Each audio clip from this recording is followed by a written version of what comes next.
ایک حیرت کی بات میں بتاؤں اب کے سفر کی. ابھی حج کے سفر سے میں آیا, بہت میرے رونگٹے کھڑی کر دی ایک بات. ایک پاکستانی شخص ہے, وہ آیا تھا اپنے گاؤں سے, ویزا لگا کر کے آیا ہے مدینے کا.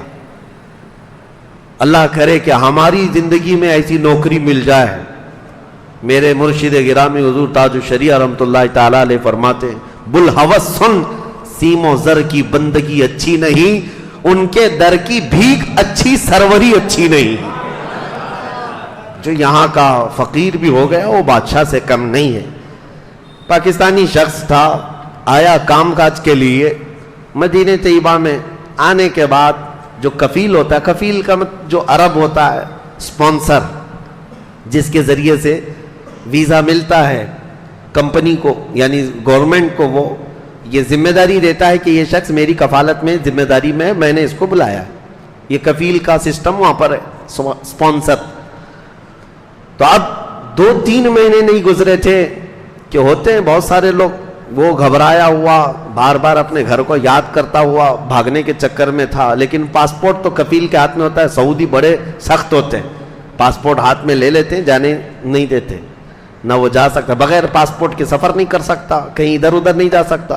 دوسری جگہ گیا تو اس پر کیس ہو جائے گا حروب کا, یعنی بھاگ گیا ہے, اور گورنمنٹ پولیس پکڑ کے جیل میں ڈالے گی. اب یہ مدینے کا شخص جو کفیل ہے, اس کے پاس یہ کام کرنے والا, اس شخص نے جو بیان کیا میں آپ کے سامنے عرض کر رہا ہوں.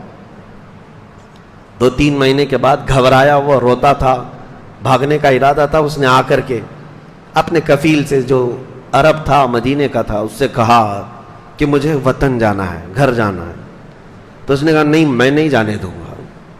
کہا مدینے میں تو ہے, یہاں مدینے میں رہ رہا ہے, یہاں کی ہوا, یہاں کی فضا, خوشحالیاں ہیں, برکت ہے, یہاں رہ جا. کہا نہیں, مجھے گھر یاد آ رہا ہے. تو اس نے کہا نہیں, جانا ہو اگر کسی مزدور کو بھی واپس یعنی فائنل اگر جانا ہے تو ایک سسٹم ہے, خروج لگاتے ہیں. خروج کا مطلب ہوتا ہے ایگزٹ. کفیل اسپانسر آ کر کے گورنمنٹ کو یہ کہتا ہے کہ میں نے اس کو ایگزٹ کر دیا, میں نے اس کو باہر کر دیا, خروج لگا دیا. اب وہ مزدور آ سکتا ہے, قانونی ہے یہ, جو کام کرنے والا ایگزٹ لگا کر کے آنے کا مطلب فائنل آ رہا ہے. اب اس عرب نے کہا کہ میں ایگزٹ نہیں لگا سکتا تیرے اوپر, خروج کا یہ سکہ نہیں لگا سکتا. وہ بہت منت سماجت کرتا رہا, کہا کہ آپ کچھ لے لو, پیسہ مجھے مت دو. کہا پیسے ویسے کا مسئلہ ہی نہیں میرے لیے, مال و دولت اللہ نے بہت دیا ہے. 8 دن گزرنے کے بعد وہ پاکستانی کہتا ہے, میں اس کا جبہ پکڑ کر کے ہلا دیا. کہا کہ خروج لگا دینے میں, ایگزٹ لگا دینے میں کیا جاتا ہے. اس نے کہا بیٹا بات یہ نہیں ہے کہ میرے پیسوں کا نقصان ہوگا, تیرے ویزے لگانے کے خرچے کا نقصان ہوگا. بات یہ ہے کل کو اگر رسول اللہ کے سامنے مجھے پیش کیا جائے اور پوچھا اگر مصطفیٰ نے میرے مدینے سے نکالنے کا تجھے حق کیا تھا, میں اگرچہ تو کام کاج کے لیے آیا ہے, میں تیرا ایگزٹ نہیں لگا سکتا. زندگی تو پوری گزار لے, اب میری بات سن, کام میں دل نہیں لگتا, کام نہیں کرنا چاہتا. وہ عرب کی زبان میں کہہ رہا ہوں, جو مدینے والا کہتا ہے کہ میری طرف سے ہر مہینے 1500 ریال لے لے اور صبح سے شام تک خالی درود پڑھتا بیٹھ جا, کام مت کر, میرے گھر میں رہ, کام مت کر, دل نہیں لگتا. لیکن تو جو بھی کہے گا میں ایگزٹ نہیں لگاؤں گا, مجھے ڈر ہے کہ کبھی نبی پاک نے فرما دیا میرے مدینے سے نکالنے کا تجھے حق کیا تھا. میرے عزیزوں, وہ پاکستانی شخص کہتا ہے یہ بات سن کر کے میں سہم گیا. 14 صدیوں بعد بھی مدینے والوں کا دل آج بھی اس طرح سے ہے. یہ میرے آقا کی برکت تھی. عزیزان گرامی وقار, تنگ آ کر کے اس نے یہ بھی کہا کہ دیکھو اگر تم دوسرے کسی سے, نقل کفالہ کہتے ہیں, یعنی ٹرانسفر لینا چاہتے ہو کسی دوسرے کفیل کے پاس, دوسرے اسپانسر کے پاس, وہ ٹرانسفر کر کے دے دوں گا لیکن ایگزٹ نہیں کروں گا, اس لیے کہ میں ڈرتا ہوں کہ مدینے سے کسی کو نکال دوں. تو یہ میں نے صرف ایک مثال اس لیے رکھی کہ مدینے والوں کے دل نرم تھے, وہ نرم دل تھے. آج بھی پتا ہے مدینہ طیبہ میں ان کا دیا ہوا رواج ہے, جو بھی اجنبی شخص آتا ہے اس کو محمد کہہ کر پکارتے ہیں, نام معلوم نہ ہو تو ارے ترے یہ سب چیزیں نہیں کہتے، وہ یوں پکارتے محمد.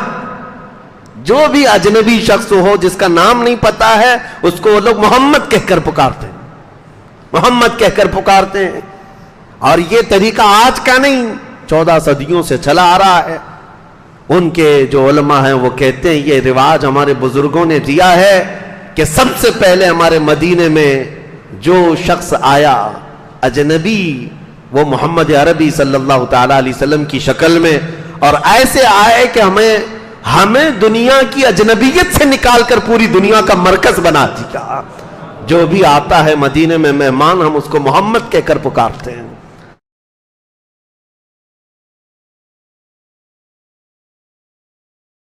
گورنمنٹ کو وہ یہ ذمہ داری دیتا ہے کہ یہ شخص میری کفالت میں ذمہ داری میں نے اس کو بلایا. یہ کفیل کا سسٹم وہاں پر ہے، سپانسر. تو اب 2-3 مہینے نہیں گزرے تھے کہ ہوتے ہیں بہت سارے لوگ، وہ گھبرایا ہوا بار بار اپنے گھر کو یاد کرتا ہوا بھاگنے کے چکر میں تھا. لیکن پاسپورٹ تو کفیل کے ہاتھ میں ہوتا ہے. سعودی بڑے سخت ہوتے ہیں، پاسپورٹ ہاتھ میں لے لیتے ہیں، جانے نہیں دیتے. نہ وہ جا سکتا، بغیر پاسپورٹ کے سفر نہیں کر سکتا، کہیں ادھر ادھر نہیں جا سکتا. دوسری جگہ گیا تو اس پر کیس ہو جائے گا حروب کا، یعنی بھاگ گیا ہے، اور گورنمنٹ پولیس پکڑ کے جیل میں ڈالے گی. اب یہ مدینے کا شخص جو کفیل ہے اس کے پاس یہ کام کرنے والا، اس شخص نے جو بیان کیا میں آپ کے سامنے عرض کر رہا ہوں. 2-3 مہینے کے بعد گھبرایا ہوا روتا تھا، بھاگنے کا ارادہ تھا. اس نے آ کر کے اپنے کفیل سے جو عرب تھا مدینے کا تھا اس سے کہا کہ مجھے وطن جانا ہے، گھر جانا ہے. تو اس نے کہا نہیں میں نہیں جانے دوں گا. کہا مدینے میں تو ہے، یہاں مدینے میں رہ رہا ہے، یہاں کی ہوا، یہاں کی فضا خوشحالیاں ہیں، برکت ہے، یہاں رہ جا. کہا نہیں مجھے گھر یاد آ رہا ہے. تو اس نے کہا نہیں، جانا ہو اگر کسی مزدور کو بھی واپس، یعنی فائنل اگر جانا ہے تو ایک سسٹم ہے، خروج لگاتے ہیں. خروج کا مطلب ہوتا ہے ایگزٹ. کفیل سپانسر آ کر کے گورنمنٹ کو یہ کہتا ہے کہ میں نے اس کو ایگزٹ کر دیا، میں نے اس کو باہر کر دیا، خروج لگا دیا. اب وہ مزدور آ سکتا ہے، قانونی ہے یہ جو کام کرنے والا. ایگزٹ لگا کر کے آنے کا مطلب فائنل آ رہا ہے. اب اس عرب نے کہا کہ میں ایگزٹ نہیں لگا سکتا تیرے اوپر، خروج کا یہ سکہ نہیں لگا سکتا. وہ بہت منت سماجت کرتا رہا. کہا کہ آپ کچھ لے لو، پیسہ مجھے مت دو. کہا پیسے ویسے کا مسئلہ ہی نہیں میرے لیے، مال و دولت اللہ نے بہت دیا ہے. 8 دن گزرنے کے بعد وہ پاکستانی کہتا ہے میں اس کا جبہ پکڑ کر کے ہلا دیا. کہا کہ خروج لگا دینے میں، ایگزٹ لگا دینے میں کیا جاتا ہے. اس نے کہا بیٹا بات یہ نہیں ہے کہ میرے پیسوں کا نقصان ہوگا، تیرے ویزے لگانے کے خرچے کا نقصان ہوگا. بات یہ ہے کل کو اگر رسول اللہ کے سامنے مجھے پیش کیا جائے اور پوچھا اگر مصطفیٰ نے میرے مدینے سے نکالنے کا تجھے حق کیا تھا، میں اگرچہ تو کام کاج کے لیے آیا ہے میں تیرا ایگزٹ نہیں لگا سکتا. زندگی تو پوری گزار لے، اب میری بات سن. کام میں دل نہیں لگتا، کام نہیں کرنا چاہتا. وہ عرب کی زبان میں کہہ رہا ہوں، جو مدینے والا کہتا ہے کہ میری طرف سے ہر مہینے 1500 ریال لے لے اور صبح سے شام تک خالی درود پڑھتا بیٹھ جا. کام مت کر، میرے گھر میں رہ، کام مت کر، دل نہیں لگتا. لیکن تو جو بھی کہے گا میں ایگزٹ نہیں لگاؤں گا. مجھے ڈر ہے کہ کبھی نبی پاک نے فرما دیا میرے مدینے سے نکالنے کا تجھے حق کیا تھا. میرے عزیزوں وہ پاکستانی شخص کہتا ہے یہ بات سن کر کے میں سہم گیا. 14 صدیوں بعد بھی مدینے والوں کا دل آج بھی اس طرح سے ہے. یہ میرے آقا کی برکت تھی. عزیزان گرامی وقار تنگ آ کر کے اس نے یہ بھی کہا کہ دیکھو اگر تم دوسرے کسی سے نقل کفالہ کہتے ہیں، یعنی ٹرانسفر لینا چاہتے ہو کسی دوسرے کفیل کے پاس، دوسرے اسپانسر کے پاس، وہ ٹرانسفر کر کے دے دوں گا لیکن ایگزٹ نہیں کروں گا، اس لیے کہ میں ڈرتا ہوں کہ مدینے سے کسی کو نکال دوں. تو یہ میں نے صرف ایک مثال اس لیے رکھی کہ مدینے والوں کے دل نرم تھے، وہ نرم دل تھے. آج بھی پتا ہے مدینہ طیبہ میں ان کا دیا ہوا رواج ہے، جو بھی اجنبی شخص آتا ہے اس کو محمد کہہ کر پکارتے ہیں. نام معلوم نہ ہو تو ارے ترے یہ سب چیزیں نہیں کہتے، وہ یوں پکارتے محمد.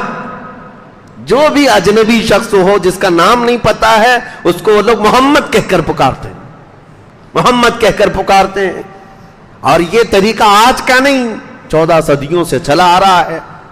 ان کے جو علماء ہیں وہ کہتے ہیں یہ رواج ہمارے بزرگوں نے دیا ہے کہ سب سے پہلے ہمارے مدینے میں جو شخص آیا اجنبی وہ محمد عربی صلی اللہ تعالی علیہ وسلم کی شکل میں، اور ایسے آئے کہ ہمیں دنیا کی اجنبیت سے نکال کر پوری دنیا کا مرکز بنا دیا. جو بھی آتا ہے مدینے میں مہمان ہم اس کو محمد کہہ کر پکارتے ہیں.